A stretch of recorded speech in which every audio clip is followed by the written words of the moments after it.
Vamos então começar o 10º capítulo, materialização.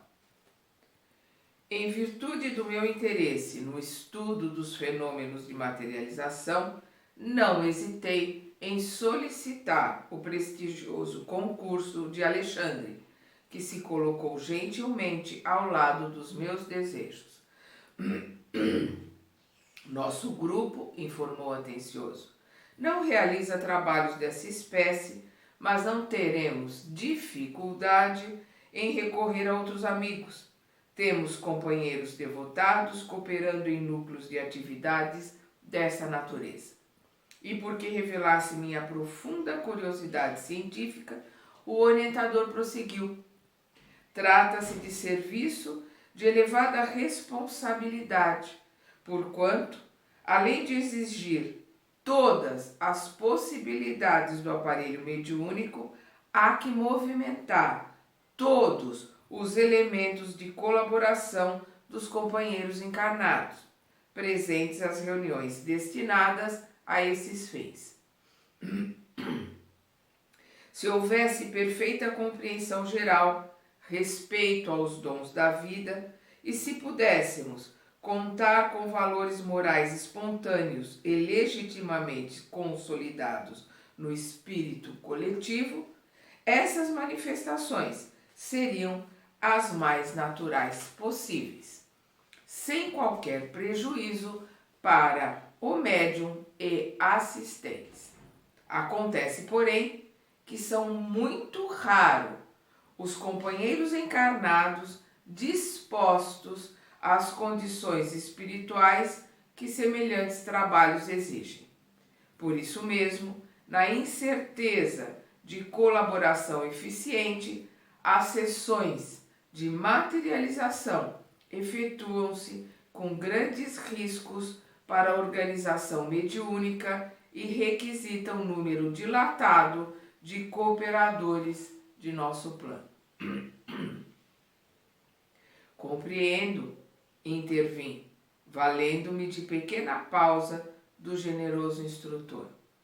Muitas vezes, quando envolvidos na carne, não sabemos conduzir a pesquisa intelectual.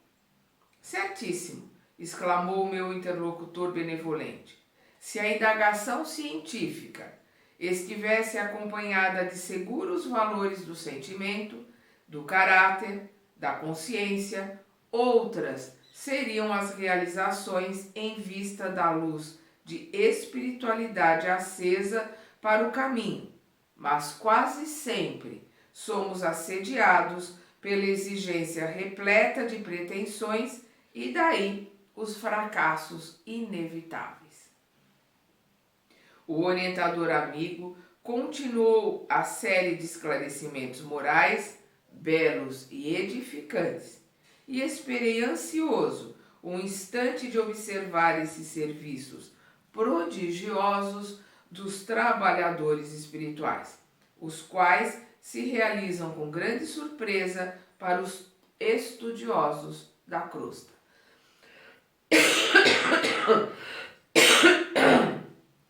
Perdão. Alexandre, delicado como sempre, obsequiou-me com todas as providências necessárias. Amigos atenciosos incumbiram-se de atender-me à curiosidade sadia e fui notificado de todas as medidas levadas a efeito. Na noite aprazada, Alexandre, que me proporcionava a satisfação de seguir-me de perto, conduziu-me à casa residencial, onde teria lugar uma assembleia diferente. A reunião seria iniciada às 21 horas, mas, com antecedência de 50 minutos, estávamos ambos ali, na sala íntima, acolhedora e confortável, onde grande número de servidores do nosso plano iam e vinham. Os trabalhos eram superintendidos pelo irmão Calimério, entidade superior à condição hierárquica de Alexandre, que, recebido carinhosamente por ele, assim se externou depois de apresentar-me. Venho até aqui no propósito de atender ao aprendizado do companheiro. André desejava inteirar-se quanto aos serviços de materialização e tomei a liberdade de apresentá-lo. Entretanto, não nos encontramos aqui como simples observadores. Se possível, trabalharemos também. Perdão. Alexandre, replicou Climério, muito gentil, evidenciando extrema delicadeza de trato. A tarefa é de todos nós. Proporcione ao nosso novo amigo todos os valores de que possamos dispor e desculpem-me se não posso assisti-los pessoalmente. A supervisão dos trabalhos da noite permanece a meu cargo. Todavia, estejam à vontade. E fixando em mim os olhos muito lúcidos, acentuou. Observar para realizar é serviço divino. Demandamos respeitosos o interior doméstico. Admiradíssimo, notei a enorme diferenciação do ambiente. Não havia ali, como em outras reuniões a que assistira, a grande comunidade de sofredores às portas. A residência particular, onde se efetuariam os trabalhos, chegava a ser isolada por extenso cordão de trabalhadores de nosso plano num círculo de 20 metros em derredor. Percebendo minha estranheza, Alexandre explicou.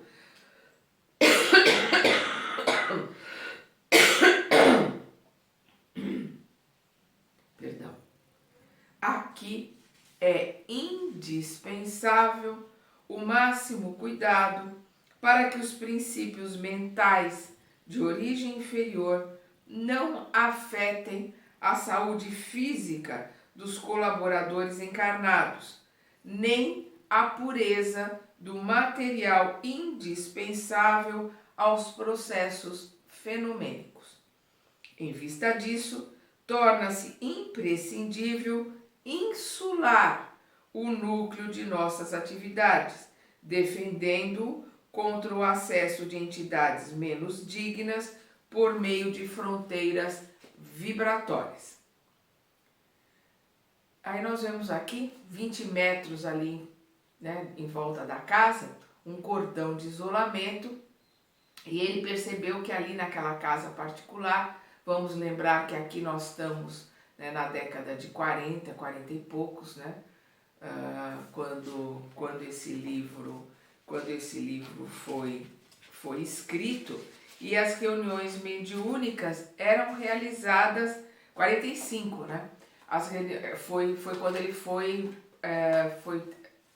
feito o prefácio para a publicação. Então, eram quando as reuniões eram feitas nas casas residenciais. Não haviam ainda os centros espíritas para essas reuniões.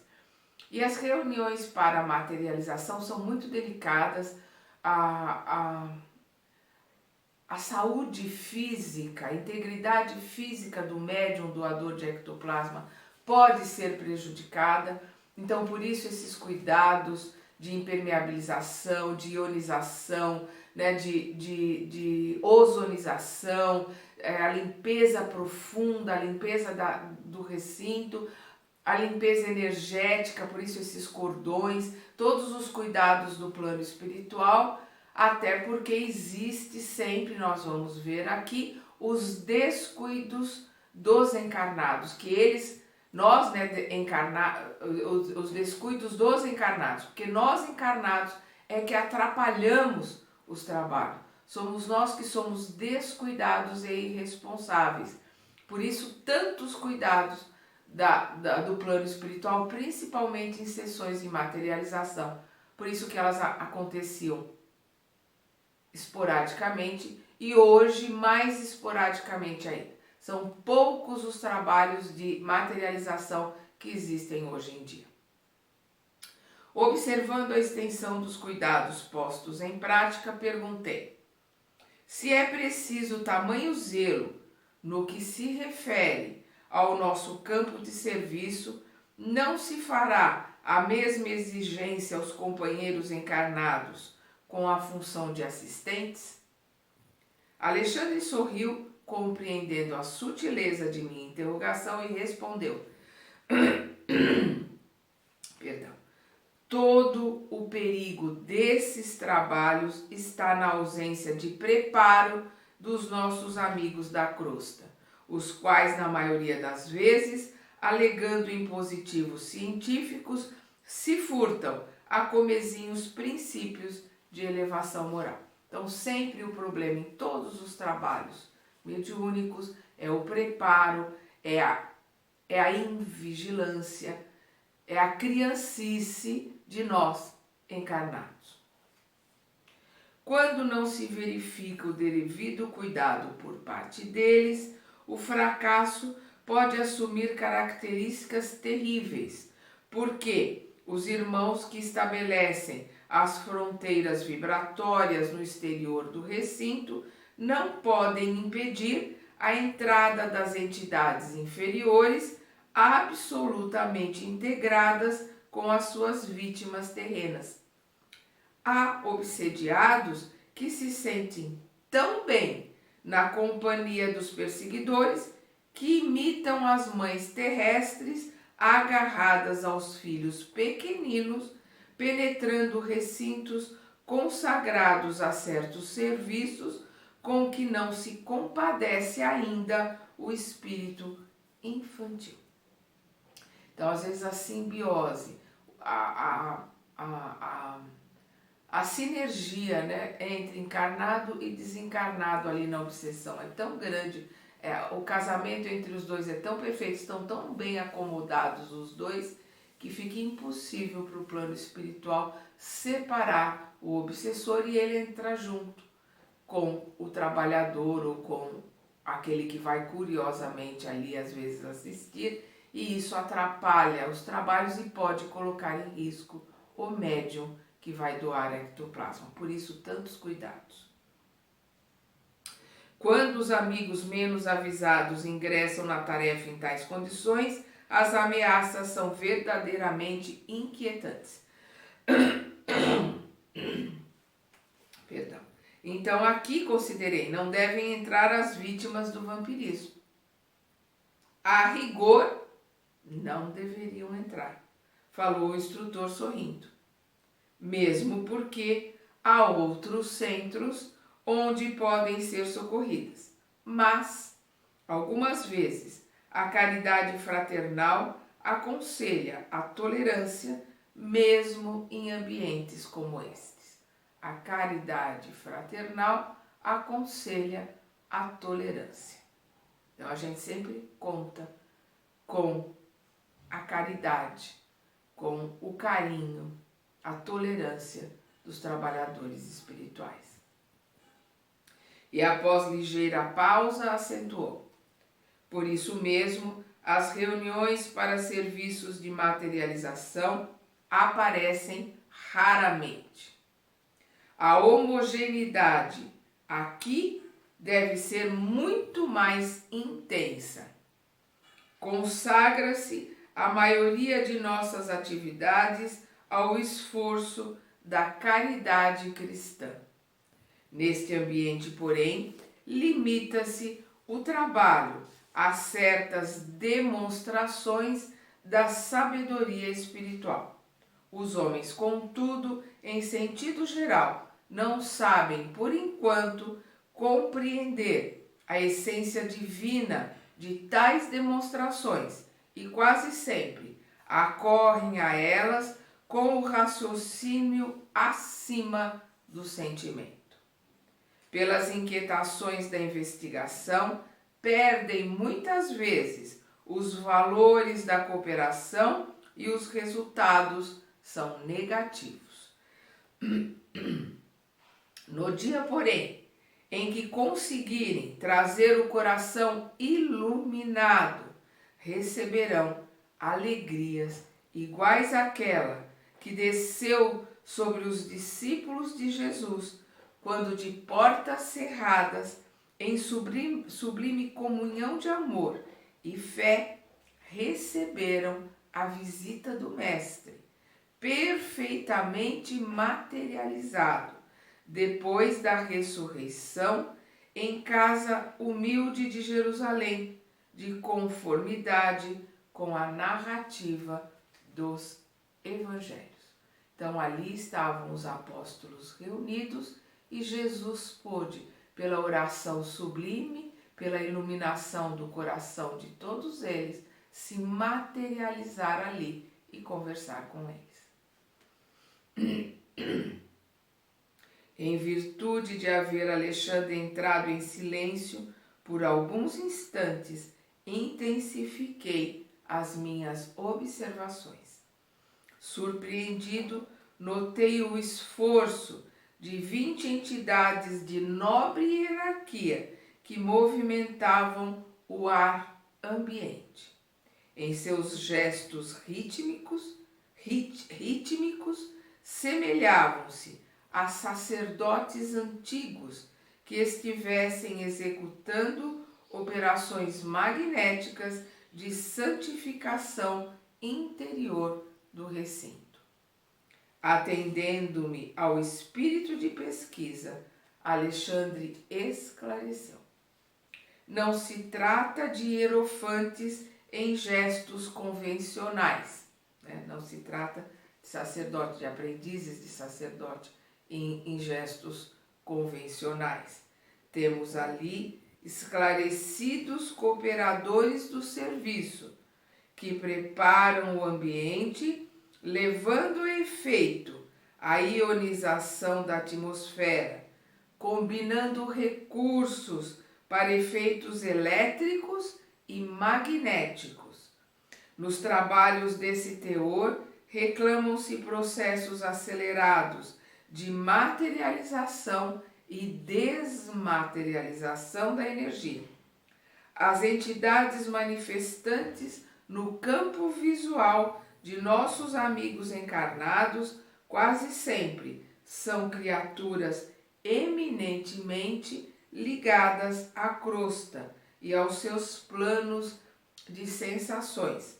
Mas os organizadores legítimos da tarefa em curso são verdadeiros e competentes orientadores dos planos espirituais com grandes somas de conhecimento e responsabilidades. Não decorreram muitos instantes e alguns trabalhadores de nossa esfera compareceram, trazendo pequenos aparelhos que me pareceram instrumentos reduzidos de grande potencial elétrico em virtude dos raios que movimentaram em todas as direções. Minha curiosidade não tinha limites. Estes amigos, explicou o meu generoso instrutor, estão encarregados de operar a condensação do oxigênio em toda a casa.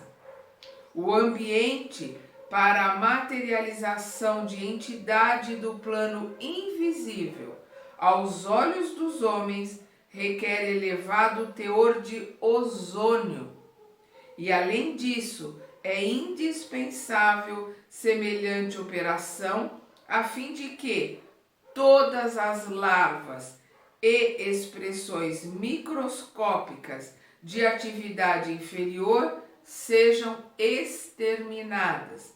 A relativa ozonização da paisagem interior é necessária como trabalho bactericida. Então, hoje se sabe do poder do ozônio. Naquela época mal se conhecia a ozonização, que tem um efeito bactericida fantástico para tirar ali as larvas, para tirar ali, né, as expressões microscópicas de atividade inferior, para não atrapalharem a materialização do espírito ali que irá materializado conversar com os encarnados.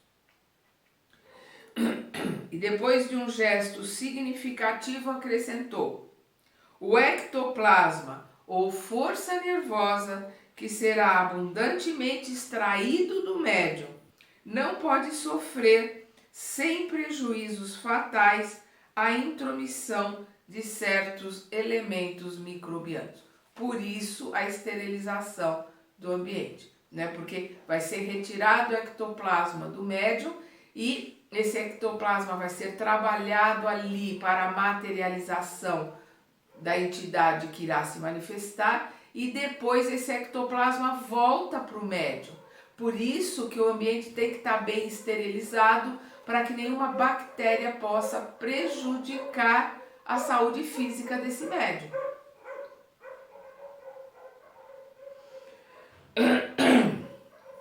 Logo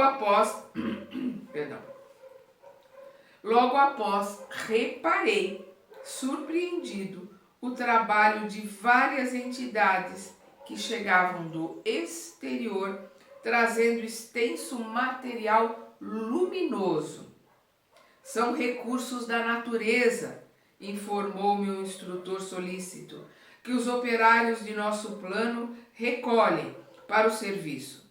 Trata-se de elementos das plantas e das águas, naturalmente invisíveis aos olhos dos homens, estruturados para reduzido número de vibrações. Nós não conseguimos enxergar essas vibrações sutis dos elementos da natureza, das plantas, das águas, mas esses elementos foram recolhidos e levados ali para auxiliar no preparo da sala, no preparo da região ali onde haveria materialização. Veja quanto trabalho, quanta dedicação, quanto sacrifício do plano espiritual para que possa se realizar alguns minutos de materialização no plano terrestre. Infelizmente, nós, os encarnados, não damos valor e não respeitamos como deveria ser respeitado este trabalho. Por isso que eles não acontecem mais como aconteciam antigamente. E serão aproveitados nos trabalhos da noite? Perguntei. Essas vibrações, essas energias luminosas da natureza que foram levadas até ali, né? Sim, esclareceu Alexandre paciente, serão mobilizados pela ação dos orientadores. Nesse instante, pessoas familiarizadas com a reunião penetraram a sala, tomando os lugares que lhe eram habituais. Estabeleceu-se entre os encarnados ligeira conversação, na qual se comentavam os trabalhos levados a efeito anteriormente. Não se passaram muitos minutos e a jovem médium, afável e simpática, deu entrada no recinto, acompanhada por diversas entidades, dentre as quais se destacava um amigo de elevada condição que parecia chefiar o grupo de servidores.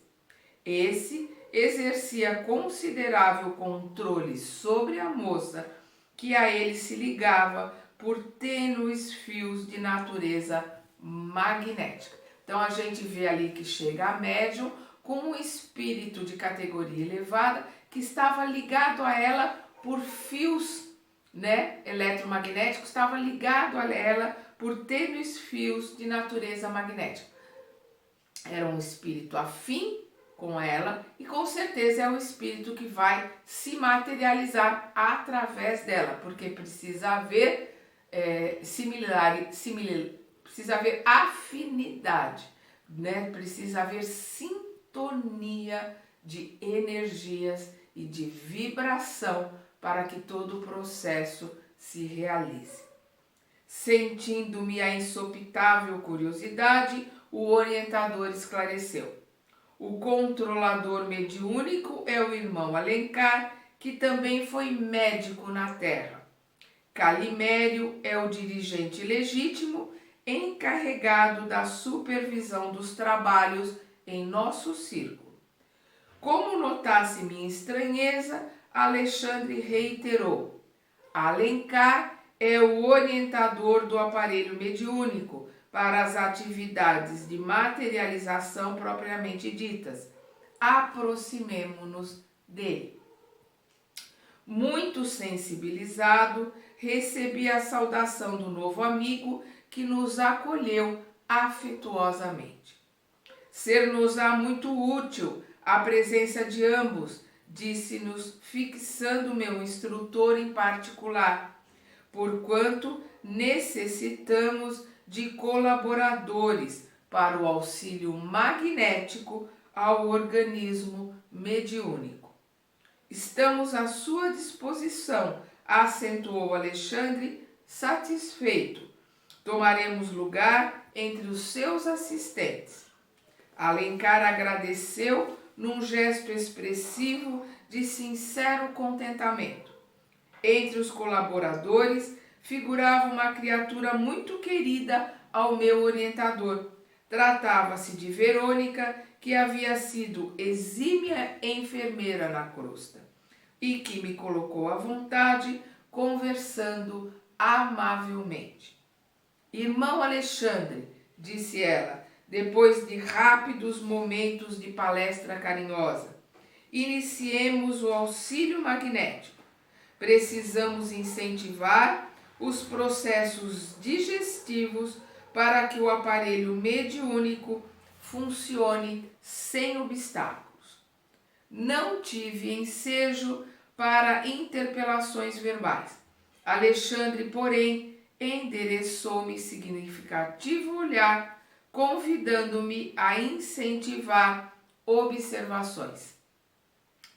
Ele, Verônica e mais 3 assistentes diretos de Alencar colocaram as mãos em forma de coroa sobre a fronte da jovem e vi que as suas energias reunidas formavam um vigoroso fluxo magnético que foi projetado sobre o estômago e o fígado da médium, órgãos esses que acusaram imediatamente novo ritmo de vibrações. Concentraram-se as forças emitidas gradualmente sobre o plexo solar, espalhando-se por todo o sistema nervoso vegetativo e, com espanto, observei que se acelerava o processo químico da digestão. As glândulas do estômago começaram a segregar pepsina e ácido clorídrico em maior quantidade, transformando rapidamente o bolo alimentar. Admirado, reconheci a elevada produção de enzimas digestivas e vi que o pâncreas trabalhava ativamente, lançando grandes porções de tripsina na parte inicial dos intestinos, que figuravam grande hospedaria de bacilos acidificantes. Valendo-me da oportunidade, analisei o fígado, que parecia sofrer especial influenciação, notando-lhe a condição de órgão intermediário, não somente com funções definidas na produção da bile, mas também exercendo importante papel nos fenômenos nutritivos relacionados com a vida dos glóbulos do sangue. As células hepáticas esforçavam-se apressadas, armazenando recursos da nutrição ao longo das veias interlobulares que se assemelhavam a pequeninos canais de luz. Em poucos minutos, o estômago permanecia inteiramente livre. Agora, exclamou Verônica Serviçal, preparemos o sistema nervoso para as saídas de força. Então, vemos ali todo esse preparo, principalmente da região do estômago, né? O plexo solar, que é aqui nessa região, né? que trabalha com o sistema neurovegetativo, que é o sistema autônomo do nosso corpo, e fizeram com que acelerasse toda a digestão. Com certeza ela devia estar com uma alimentação muito frugal, né, com pouca coisa no estômago, que em poucos minutos limparam toda a parte digestiva dela para poder se começar, para que os trabalhos pudessem começar. Vamos acompanhar o trabalho na segunda parte deste capítulo.